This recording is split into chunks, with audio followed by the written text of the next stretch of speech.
नमस्कार दोस्तों। आज बात करेंगे उस उम्मीद की जो देश के लाखों केंद्रीय कर्मचारियों और करीब 65 लाख पेंशन धारकों के दिलों में जल रही है।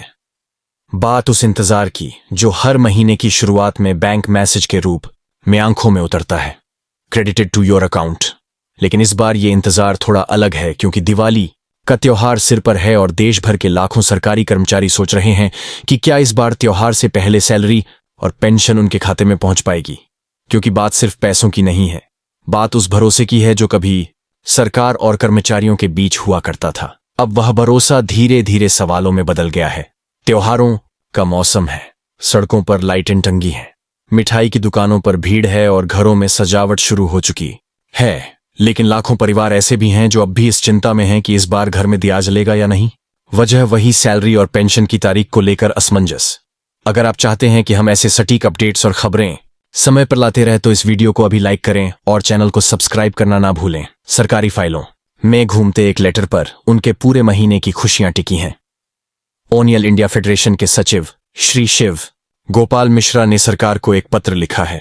उस पत्र में उन्होंने मांग की है कि जैसे पहले ओणम, गणेश चतुर्थी और दुर्गा पूजा के मौके पर कर्मचारियों को समय से पहले वेतन दिया गया था, वैसे ही इस बार भी दिवाली, गोवर्धन पूजा, भाई दूज और छठ पूजा से पहले सभी केंद्रीय कर्मचारियों और पेंशनधारकों को भुगतान कर दिया जाए। उनकी बात में दम भी है। त्योहारों की असली रोशनी सिर्फ बिजली के बल्बों से नहीं होती, वह उस मन से होती है जो निश्चिंत हो, जो अपने परिवार के साथ मुस्कुरा सके। अब सोचिए, अगर वही कर्मचारी यह सोचकर परेशान बैठा है कि पैसे आएंगे या नहीं, तो क्या दिवाली मनाना सिर्फ अमीरों का हक रह गया है? शिव गोपाल मिश्रा ने सरकार को याद दिलाया कि पहले भी यह परंपरा रही है, फिर अब क्यों नहीं। उन्होंने साफ कहा है कि 20 अक्टूबर से पहले सभी कर्मचारियों और पेंशनरों के खाते में पैसे पहुंच जाने चाहिए, ताकि वे दिवाली और छठ पूजा जैसे बड़े त्योहार बिना चिंता के मना सकें। यहां बात सिर्फ सैलरी तक सीमित नहीं है, क्योंकि इस बार केंद्रीय कर्मचारियों और पेंशनरों की सैलरी और पेंशन में बढ़ा हुआ महंगाई भत्ता यानी डीए भी जोड़ा जाएगा। सरकार ने हाल ही में कैबिनेट बैठक में डीए और डीआर को 25% से बढ़ाकर 68% करने का ऐलान किया है। इसका मतलब है कि अक्टूबर महीने की सैलरी और पेंशन 58% बढ़े हुए भत्ते के साथ मिलेगी। साथ ही जुलाई, अगस्त और सितंबर, इन 3 महीनों का एरियर भी जोड़ा जाएगा, यानी दिवाली से पहले बढ़ी हुई सैलरी, बढ़ा हुआ डीए और 3 महीने का एरियर, सब कुछ एक साथ मिल सकता है। लेकिन सवाल यही है कि क्या 3% की यह राहत वास्तव में महंगाई की इस आग को ठंडा कर पाएगी? क्योंकि बाजार की हकीकत यह है कि जहां सैलरी में 3% की बढ़ोतरी होती है, वहीं महंगाई हर महीने 10% से बढ़ जाती है। सरकार कहती है कि उसने राहत दी, कर्मचारी कहते हैं कि हमने बोझ झेला, और इस बहस में जो बीच में छूट जाता है वह आम परिवार जो सिर्फ अपने बच्चों की मुस्कान के लिए इंतजार कर रहा है कि खाते में पैसे आए। अब बात करते हैं उस मुद्दे की जो लंबे समय से हवा में तैर रहा है, 18 महीने के एरियर की। ये वही एरियर है जिसे लेकर कर्मचारी और पेंशनर सालों से आवाज उठा रहे हैं। अब यह मामला सुप्रीम कोर्ट तक पहुंच गया है। कर्मचारी संगठनों ने बैठक करके तय किया कि याचिका अक्टूबर 2025 के पहले हफ्ते में सुप्रीम कोर्ट में दायर की जाएगी। लेकिन कोर्ट की छुट्टी के कारण याचिका की तारीख बढ़ाकर 10 अक्टूबर 2025 रखी गई और आखिरकार 10 अक्टूबर को यह याचिका दायर कर दी गई। अब 22 अक्टूबर 2025 को इस मामले पर सुनवाई होगी।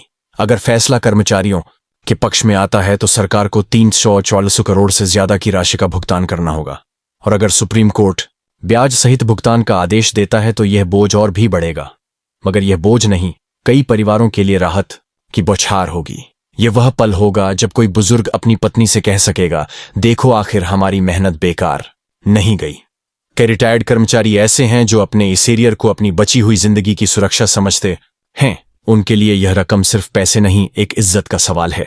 सरकार की तरफ से इस पर अभी कोई बयान नहीं आया है, लेकिन कर्मचारी संगठनों का कहना है कि अब वे पीछे नहीं हटेंगे।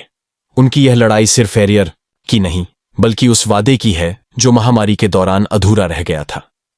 अब जब मामला सुप्रीम कोर्ट में पहुंच गया है तो उम्मीद है कि न्याय का फैसला किसी दिशा में जरूर आएगा। अब जरा एक और पहलू देखते हैं।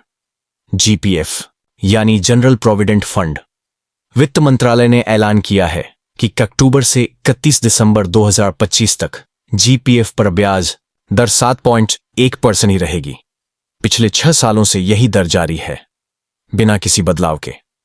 महंगाई आसमान छू रही है, बाजारों में हर चीज के दाम बढ़ रहे हैं, लेकिन कर्मचारियों की जमा पूंजी पर ब्याज दर वही की वही। कर्मचारी संगठन बार बार मांग कर रहे हैं कि सरकार ब्याज दर को बढ़ाए, लेकिन जवाब वही पुराना विचाराधीन। ये विचाराधीन शब्द अब लोगों के लिए मजाक बन गया है, क्योंकि हर बार समीक्षा होती है पर नतीजा वही रहता है जैसे किसी फाइल पर लिखा हो, जारी रहेगा 7.8% कर्मचारी कहते हैं। हमारे खून पसीने की कमाई पर सरकार का ब्याज ठहर गया है, लेकिन महंगाई पर कोई रोक नहीं। अब आते हैं उस मुद्दे पर जिसकी चर्चा हर सरकारी दफ्तर में हो रही है। 8वां केंद्रीय वेतन आयोग। यह वही आयोग है जो कर्मचारियों की सैलरी, भत्ते और पेंशन के नए ढांचे को तय करता है, लेकिन सरकार ने अभी तक इसकी प्रक्रिया शुरू नहीं की है। इससे कर्मचारी संगठनों में नाराजगी बढ़ गई है। रेलवे फेडरेशन और जेसीएम के नेताओं ने सरकार को चेतावनी दी है कि अगर अक्टूबर महीने में इस पर कोई औपचारिक घोषणा नहीं की गई तो देशव्यापी आंदोलन शुरू किया जाएगा, रेलें रोकी जाएंगी, प्रदर्शन होंगे और सवाल एक ही होगा, 8वां वेतन आयोग कब आएगा? कर्मचारी संगठनों ने कहा है कि सरकार को अब गंभीरता दिखानी होगी, क्योंकि यह सिर्फ वेतन आयोग की बात नहीं है, यह कर्मचारियों के आत्मसम्मान की बात है। वे लोग जो दिन रात देश की सेवा में लगे हैं, वह जब खुद के अधिकारों के लिए सड़कों पर उतरने को मजबूर हो जाते हैं, तो यह किसी भी लोकतांत्रिक व्यवस्था के लिए शुभ संकेत नहीं है। जेएससीएम के सचिव शिव गोपाल मिश्रा और रेलवे फेडरेशन के अध्यक्षों ने सरकार को जो मांग पत्र भेजा है, उसमें कई अहम सुझाव दिए गए हैं। सबसे पहली मांग है कि एडिशनल पेंशन की शुरुआत 65 वर्ष की आयु से की जाए। अभी यह सुविधा 80 वर्ष की आयु पूरी होने के बाद मिलती है। संगठन का कहना है कि 80 वर्ष तक बहुत कम पेंशनर जीवित रह पाते हैं, इसलिए लाभ की शुरुआत 65 वर्ष की उम्र से की जानी चाहिए। 65 वर्ष पर 5%, 70 वर्ष पर 10%, वर्ष पर 15% और 80 वर्ष पर 20% का अतिरिक्त लाभ दिया जाए।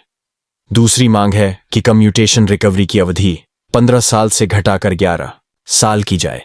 संगठन का कहना है कि सरकार ब्याज की वसूली 11 साल में पूरी कर लेती है, फिर 4 साल तक और कटौती क्यों?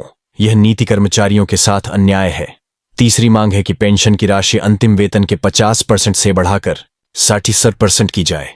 संगठन का कहना है कि बढ़ती महंगाई ने जीवन को कठिन बना दिया है। जिस वेतन पर कोई व्यक्ति 10 साल पहले आराम से जीवन बिता लेता था, आज वही रकम आधी जरूरतें भी पूरी नहीं कर पाती।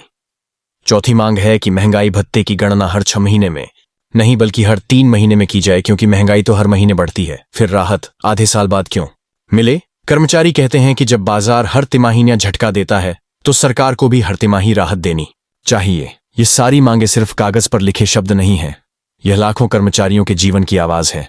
11 साल के बाद फुल पेंशन मिलनी चाहिए ताकि रिटायर व्यक्ति अपने बचे हुए जीवन का आनंद ले सके।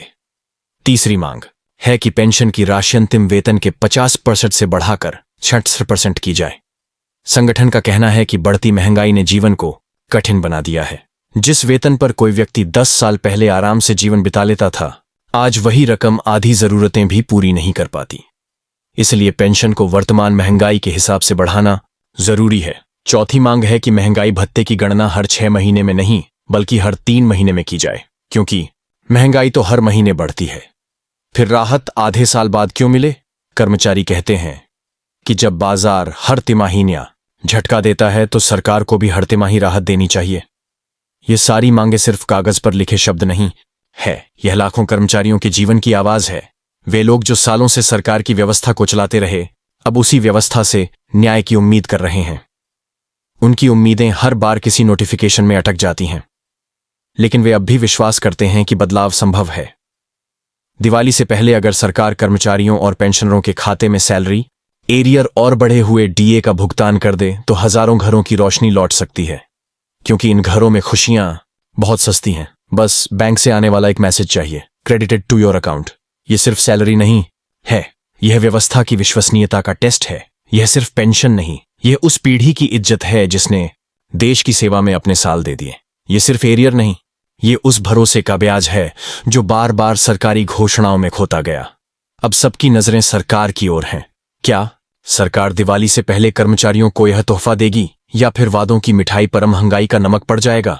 अदालत में तारीख तय है, संगठन तैयार हैं और जनता उम्मीद में है। यह मुद्दे सिर्फ आंकड़े नहीं है, यह उन कहानियों की आवाज हैं जो नीतियों की ठंड में ठिठुर रही हैं।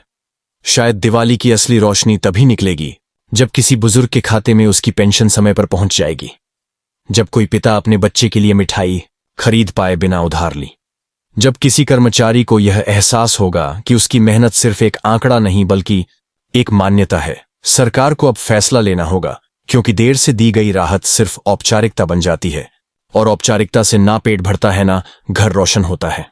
तो दोस्तों, इस दिवाली दुआ कीजिए कि इस बार सरकार के फाइलों की दिवाली थोड़ी जल्दी हो जाए और हर उस खाते में मुस्कान लौट आए जो महीनों से सिर्फ पेंडिंग दिखा रहा है। शायद दिवाली की असली रोशनी तभी निकलेगी जब किसी बुजुर्ग के खाते में उसकी पेंशन समय पर पहुंच जाए, जब कोई पिता अपने बच्चे के लिए मिठाई खरीद पाए बिना उधार लिए, जब किसी कर्मचारी को यह एहसास होगा कि उसकी मेहनत सिर्फ एक आंकड़ा नहीं बल्कि एक मान्यता है। सरकार को अब फैसला लेना होगा, क्योंकि देर से दी गई राहत सिर्फ औपचारिकता बन जाती है, और औपचारिकता से ना पेट भरता है ना घर रोशन होता है। तो दोस्तों, इस दिवाली दुआ कीजिए कि इस बार सरकार के फाइलों की दिवाली थोड़ी जल्दी हो जाए, कि हर उस खाते में मुस्कान लौट आए जो महीनों से सिर्फ पेंडिंग दिखा रहा है। और याद रखिए, यह सिर्फ सैलरी या पेंशन का सवाल नहीं है, यह उन लाखों परिवारों की खुशियों का सवाल है जो सालों से इंतजार कर रहे हैं। यह उन बुजुर्गों का सम्मान है जिन्होंने देश की सेवा में अपने जीवन की सालों की मेहनत दी। यह उन बच्चों की हंसी है जो अपने माता पिता की चिंता से मुक्त होकर त्योहार मना सकें। अगर इस बार सरकार समय से कदम उठाती है तो न केवल कर्मचारियों को राहत मिलेगी, बल्कि यह भरोसा भी कायम होगा कि वास्तव में सरकार अपने लोगों की चिंता करती है। यही वह दिवाली होगी जब रोशनी सिर्फ घरों में नहीं, हर दिल में जल उठेगी। दोस्तों, यह सिर्फ इंतजार की कहानी नहीं, यह बदलाव की उम्मीद है। यह वह पल है जब मेहनत का फल समय पर मिलेगा, विश्वास को सम्मान मिलेगा और हर कर्मचारी अपने परिवार के साथ त्योहार पूरी खुशी के साथ मना सकेगा। इस दिवाली हम सबकी दुआ यही है, खुशियों के साथ भरोसे की रोशनी हर घर में चमके। अगर आप चाहते हैं कि हम ऐसी सटीक और समय अनुकूल खबरें और अपडेट्स लाते रहें, तो हमारे चैनल को सब्सक्राइब करें और वीडियो को लाइक करना ना भूलें। इससे हमें और बेहतर कंटेंट लाने की प्रेरणा मिलती है और आप हर अपडेट समय पर पा सकते हैं।